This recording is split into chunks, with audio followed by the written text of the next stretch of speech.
こんにちは、開講寺です。今日はですね DJI Mavic 3クラシック飛ばしていこうと思います。今ですねアメリカンスクールバスをキャンピングカーに改造して全国を回っていたんですけど、ちょっとそのバスが故障しまして、茅ヶ崎に戻ってきてますんで、そんでこの間はねミニ3プロを楽しく飛ばしたんですけど、今日はMavic 3クラシック飛ばしていきたいと思います。今日結構天気が良くて海綺麗なんで、湘南の珍しく濁ってないエメラルドグリーンな海を、撮影していきたいと思います。じゃあ行きましょう。5.1K50fps で飛ばしていきます。カラーは D ログで、調整していきたいと思います。でカラー調整の動画もできたら出しますんでお楽しみにしてください。離陸。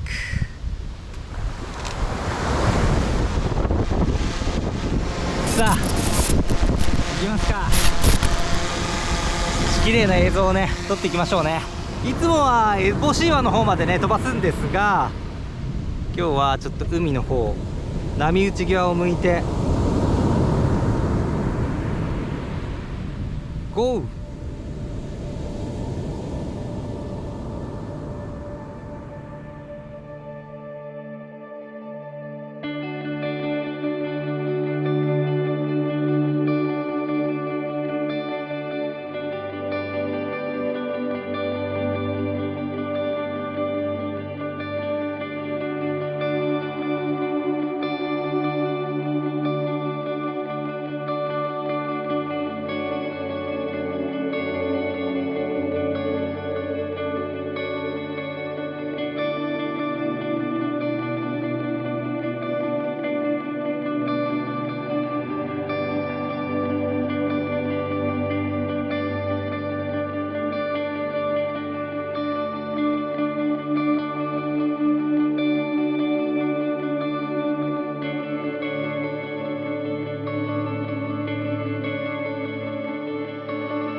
戻ってきました。いやーめちゃくちゃすごい。まず速い、進むのもこう上昇するのもめちゃくちゃ速い。いやすげえなー。今日はねもう思いっきり飛ばすだけの動画でしたけど、また、いろいろハウツーとか、使い方含めて役立つ情報を発信できればと思ってるんで、チャンネル登録して次回以降も見てください。 SNS もたまに更新してますんで Twitter、Instagram ぜひフォローしてください。さよなら。